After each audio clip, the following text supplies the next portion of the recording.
Ah, no, it didn't work. No. It won't go off. It won't go off. It won't go off. Oh my gosh, it's a panic. This is all live. This is all live. This is all live.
Juliet time. Okie dokie. Right, so remind ourselves first, before we start Romeo and Juliet, have a look on the school website or the social media channels, because there was a message from Mr. Wilkinson about arrangements for when the school reopens for those who are coming back on the 29th of June. So make sure you check that out. Secondly, let's get on with it. So, we've got a bit of an awkward situation developing, haven't we now? Because Romeo has been banished, he's exiled. And so, as a consequence, well, Romeo and Juliet are upset. Some sense has been talked into Romeo. Now Juliet has gone to Friar Lawrence for an idea. How do I get out of this? Just want to tell you, at the very start of all this, I said there will be zombies. Today, my friends, is the zombie bit of Romeo and Juliet. Oh yes. So, we'll get to that quite soon. Romeo is gone, and Juliet has used an excuse, which is, I'll go and see Friar Lawrence for confession, which nurse thinks means she's going to get married after all to Paris, because you would go to confession before marriage. So she's gone there, crafty. Trouble is, someone is already there, having confidence with Friar Lawrence before that wedding. It's Paris, he's already there. So, Friar Lawrence, take it away. On Thursday, sir, the time is very short. My father Capulet will have it so, and I'm nothing slow to slack his haste. You say you do not know the lady's mind, uneven as the course. I like it not. Remember, of course, Friar Lawrence knows full well Juliet's married to Romeo. So he's trying to say, oh, I don't know about this. I don't know, it's the first time. Thursday, that's a bit soon. And then you say you don't even know how she feels about it. The course is uneven. The land is uneven. Don't like this. Yeah? Immoderately she weeps for Tybalt's death, and therefore have I little talked of love, for Venus smiles not in a house of tears. Now, sir, her father counts it dangerous that she doth give her sorrow so much sway, and in his wisdom hastes our marriage, to stop the inundation of her tears, which, too much minded by herself alone, may put her from by society. Now, do you know the reason for this haste? Yeah, the dad thinks it'll cheer her up, and Lawrence to himself, I would I knew not why it should be slowed. Look, sir, here comes the lady towards my cell. So Juliet turns up. Happily met, my lady and my wife. That may be, sir, when I may be a wife. That may be, must be, love, on Thursday next. What must shall be. That's a certain text, yeah. She's like, you know, what will be will be. Come you to make confessions to this, father? To answer that, I should confess to you. Do not deny to him that you love me. I will confess to you that I love him. So will ye, I'm sure, that you love me. Ah, so he's all lovey-dovey and she's all playing games. I want to avoid, sort of what I say. If I do so, it'll be more price being spoke behind your back than to your face. If I say how I feel about you, it'll be more honest if I say it behind your back, mate, because I can't say to your face what I really think. Yeah? So, anyway, lovely little chat. Let's skip this because it's just Paris being a bit cute. So, Friar Lawrence says, yes, I'll see you now. My leisure serves me, pensive daughter. Now, my lord, we must entreat the time alone. So, Paris, go away. I've now got to see Juliet. And of course, Paris thinks, naturally, she's come to have confession, to shrive before she goes to marry him. So, Paris, yeah, I'll get out of the way, no problem. God's shield, I shouldn't have disturbed devotion. Juliet, on Thursday early will I rouse thee. Till then, adieu, and keep this holy kiss. Ah, so he goes, and Juliet, this bit. Oh, shut the door. When thou hast done so, come weep with me, past hope, past cure, past help. Yeah, she's saying, I'm absolutely helpless. There's no hope for me. Nobody can fix this problem. Nobody can help me. Juliet, I already know thy grief. It strains me past the compass of my wits. I hear thou must, and nothing may prorogue it, on Thursday next be married to this county. Tell me not, friar, that thou hearest of this, unless thou tell me how I may prevent it.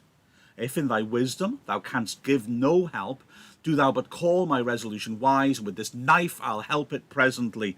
Just like Romeo, Juliet gets a knife in Friar Lawrence's cell and says she wants to kill herself. Again, the deliberate sort of pointing out of similarities, isn't it, between the two of them? So, look, if you haven't got a solution, just tell me and I'll kill myself.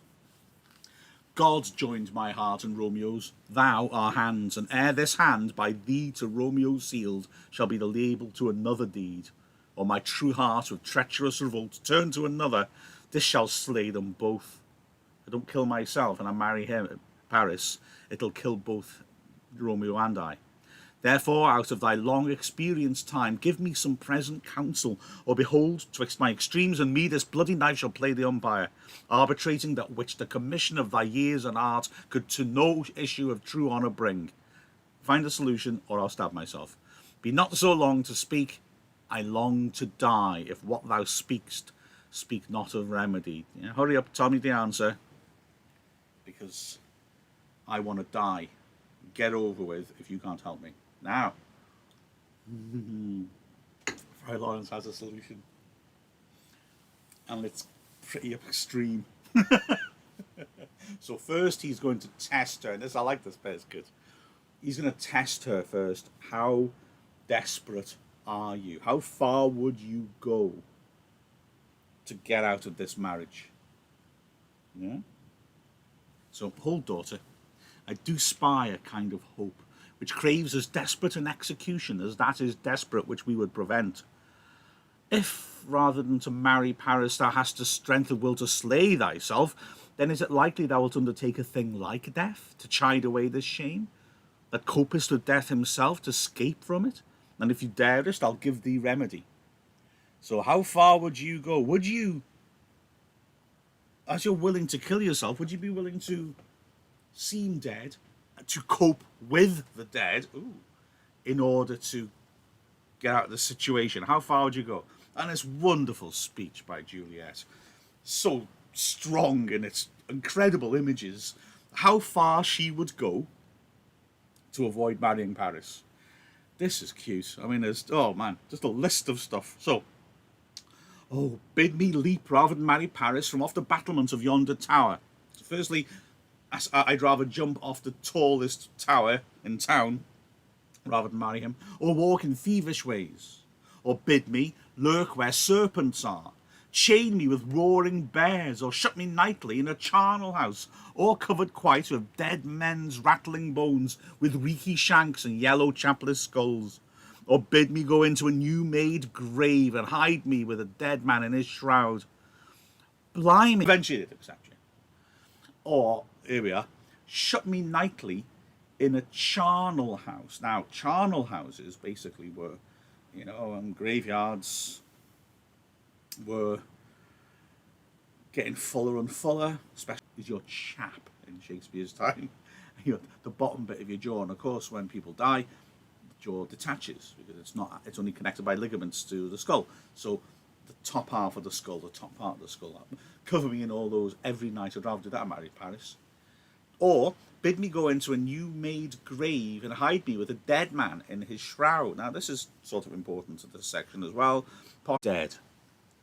Then, as the manner of our country is, in thy best robes and covered on the bier, thou shalt be borne to the same ancient vault where all the kindred of the Capulets lie. In the meantime, against thou shalt awake, shall Romeo by my letter know our drift, and hither shall he come, and he and I will watch thy waking, and that very night shall Romeo bear thee hence to Mantua, and they shall free thee from this present shame, if no inconstant toy nor womanish fear abate thy valour in the acting it. Okay. Sexist at the end. As long as you're not scared, like women are, we can do this. Did you follow the plan there? So essentially what he's going to do... Remember at the very start, first time we saw him, he was talking about flowers and how they have good and bad in them. And we saw that he could make all these different potions and medicine. This is where it becomes important. He's going to make a potion that when she drinks it will make her appear to be dead. And really appear to be dead, so that you won't be able to detect her pulse or see her breathing. I remember in those days, people would, medicine was a lot less developed than it is now, so they were much more likely to have a chance of misdiagnosing and mistakenly thinking someone's dead when they're not. 42 hours, sorry, I was just reminding myself, I can remember exactly on. She'll be like that for 42 hours, and then she'll wake up. In the meantime, he'll send a message to Romeo. Romeo will sneak back into Verona, and Lawrence and Romeo will go to the tomb, and when she wakes up, they'll be there, and they'll take her away to Mantua. It's an interesting plan, and I can't help thinking Lawrence is overcomplicating matters a bit. So his plan is fake Juliet's death, then sneak her out of town, and then at some point, when everything is a bit calmer, Lawrence will somehow explain that he helped Romeo escape, he helped Juliet fake her death and escape, and actually they're married. A bit of me thinks, why can't he just say now they're married? I don't know. Anyway, he doesn't. This sounds like something daft and made up. It isn't. It's zombie time. Monsters, yeah? Werewolves and zombies and stuff. Where do people get those ideas from? From reality. Often from seeing something they can't explain and putting the wrong explanation to it. Now, zombies... these sort of drugs exist and are used. The idea of zombies came originally from voodoo, which is a sort of religion that was created when slaves were taken from Africa and transplanted, a sort of African religion, which then got a bit twisted around and changed around a bit. And so the idea is that a witch doctor has voodoo powers and can do powerful things. Yeah. One of which is creating zombies that will be his slave. And so what these people would do, unpleasant, manipulative people would do to convince normal people that they are actually magical, is they'd give up. Because remember, Lawrence said, pretend everything's fine, yeah, and they mustn't suspect anything. Send for the county, go tell him of this. I'll have this knot knit up by tomorrow morning. Yeah, so go on. This is fantastic news. Oh, I'm happy. Right, let's tell Paris we'll bring the marriage forward today. I met the youthful lord at Lawrence's cell and gave him what becometh love I might, not step o'er the bounds of modesty. I am glad on it. This is well. Stand up. This is how it should be. Let me see the county. Aye, marry, go, I say, and fetch him hither. Now, afore God, this reverend friar, our whole city is much bound to him. You'll be thinking that in a bit, won't he? So, just to reiterate, this is just a bit of exposition for the audience. Make sure they got this. Juliet says, nurse, will you go with me into my closet to help me sort such needful ornaments as you think fit to furnish me tomorrow? You know, can you come and help me get my stuff ready then for tomorrow, seeing as the wedding's been brought forward a day to tomorrow? And Lady Capulet wants, no, not so Thursday, it's time enough. And Capulet tells her to go, nurse, go with her. We'll to church tomorrow. So again, they're just re-emphasising, hey, look, everyone, the marriage has been brought forward today, and the end is the same as well. Capulet at the very end says, I will. There's no servants to tell Paris. Well, I'll walk myself to County Paris to prepare him up against tomorrow. My heart is wondrous light since this same wayward girl is so reclaimed. So he's a happy boy now. Yeah. So Juliet is now in her bedroom, and nurse is there. Now, remember, Friar Lawrence said, make sure you're alone. So obviously, nurse must actually sleep in her room sometimes. So she's going to shift her out of the way. Yeah. Putting her best clothes on, remember, for burial. Aye, these attires are best, but gentle nurse, I pray thee, leave me to myself tonight, for I have need of many orisons to move the heavens to smile upon my state, which well thou knowest is cross and full of sin. Yeah, please go. I need to be on my own because I need to do lots of prayer. I need a lot of prayer tonight because I'm full of sin, and I need to pray just to make sure Everything's sorted with God. Yeah. What, are you busy, ho? Need you my help? No, madam, we have culled such necessaries as are behoveful for our state tomorrow. So please you, let me now be left alone, and let the nurse this night sit up with you, for I am sure you have your hands full all in this so sudden business. Yeah, Lady Capulet, in a bit I just skipped in and say, oh, have we got enough for tomorrow? Oh, we can't bring it forward today, you idiot. And so Captain Juliet saying, Mum, let nurse stay with you and help prepare, because you're going to be so busy, you're going to be working all through the night to get this ready, aren't you? Yeah. It's working. Get thee to bed and rest, for thou hast need, says Lady Capulet. And they leave, and Juliet is on her own. And I like this bit. She has second thoughts. She starts thinking, oh, hold on. I'm not sure. So she says, farewell, God knows when we shall meet again. Yeah. I have a faint cold fear thrills through my veins. Almost freezes up the heat of life. I'll call them back again to comfort me. Nurse, what should she do here? My dismal scene I needs must act alone. Come, Vile. Now she starts going through the problems. What could go wrong? Another good bit. So she feels nervous. This is fairly extreme. Faking your own death, isn't it? So first she says, what if this mixture does not work at all? Shall I be married then tomorrow morning? No, no. This shall forbid it. Lie thou there. So she puts a knife next to the bed. So if she, yeah, it doesn't work, drinks it, wakes up as normal in the morning, she's got it married to Paris. No, she won't, because then the sword's there, knife is there, she will kill herself. Then here's a thought. What if it be a poison which the friar subtly hath ministered to have me dead? Lest in this marriage he should be dishonoured, because he married me before to Romeo. I fear it is, and yet methinks it should not, for he hath still been tried a holy man. So, what if it's poison? What if Friar Lawrence has sort of thought, you know what, this is a right flaming mess, and I've caused it. I'm the one who secretly married him. I'm the one who's, oh my gosh, right, I'm going to be in so much trouble when people find out. I'll kill Juliet. Then she can't blab. Maybe Romeo will then kill himself. He can't talk. Ah. But she decides, no, he's a holy man. So, no, he wouldn't do that. Then another worry. How if, when I am laid into the tomb, I wake before the time that Romeo come to redeem me? There's a fearful point. Shall I not then be stifled in the vault, to whose foul mouth no healthsome air breathes in, and there die strangled ere my Romeo comes? What if they put me in this tomb, the vault, and she wakes up too early, and she then chokes to death because there's only bad air in there? She obviously seems to think she doesn't breathe when she's asleep. So, okay, she'll choke to death in this terrible place. Or if I live, all right, so I wake up early and I don't choke to death, is it not very like the horrible conceit of death and night together with the terror of the place? As in a vault, an ancient receptacle, where for these many 100 years the bones of all my buried ancestors are packed, where bloody Tybalt, yet but green in earth, lies festering in his shroud, where, as they say, at some hours in the night spirits resort. Alack, is it not like that I, so early waking, what with loathsome smells and shrieks like mandrakes torn out of the earth, that living mortals hearing them run mad?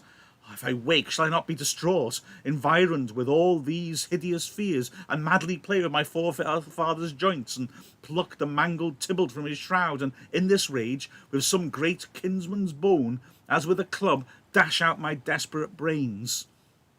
Oh, look, methinks I see my cousin's ghost seeking out Romeo, that did spit his body upon a rapier's point.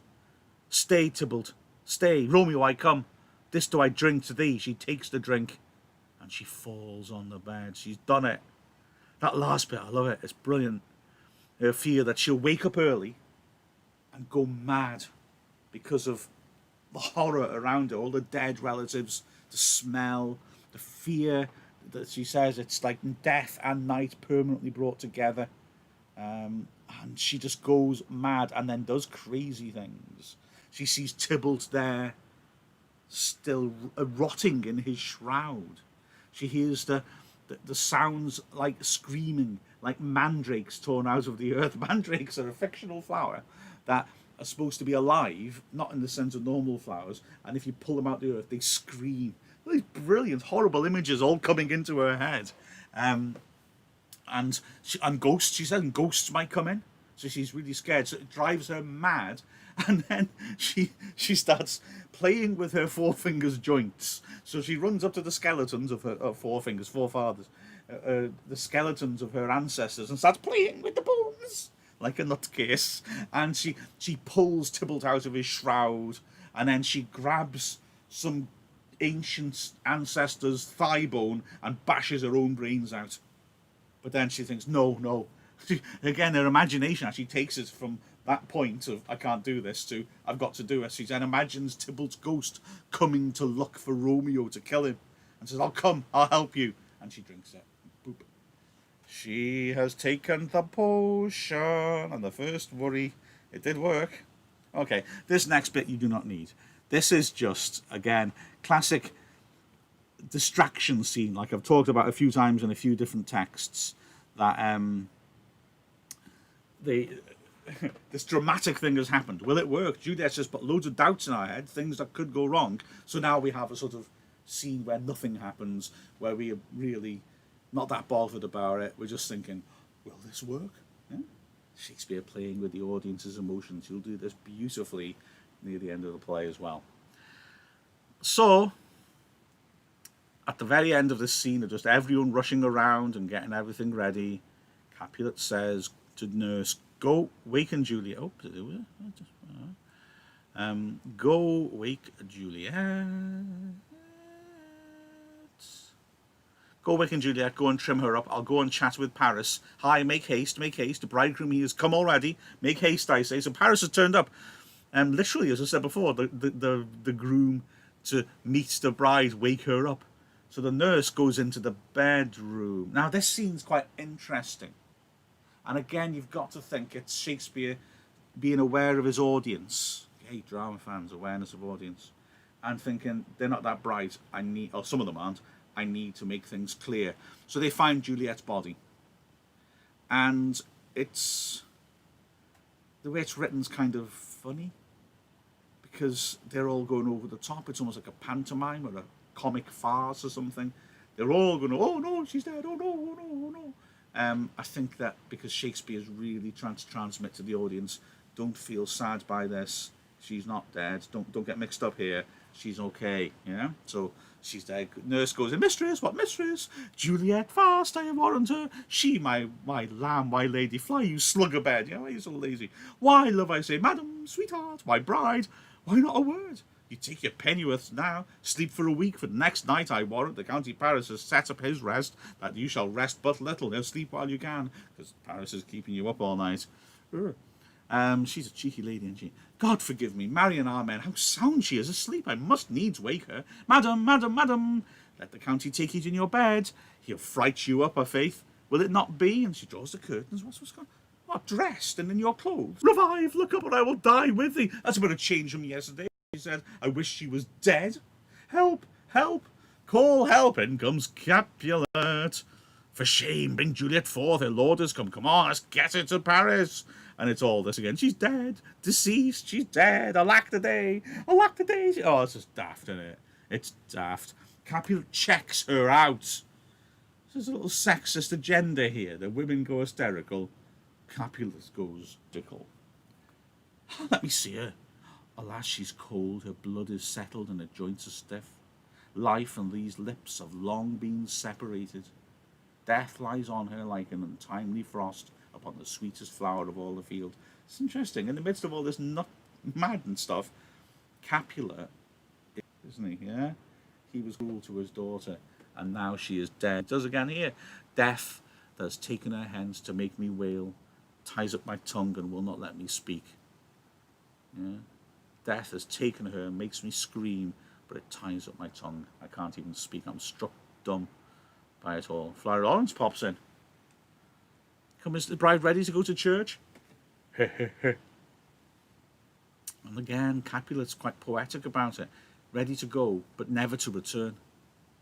Son, because Paris came in as well, beg your pardon, the night before their wedding day. There she lies, flower as she was, deflowered by him.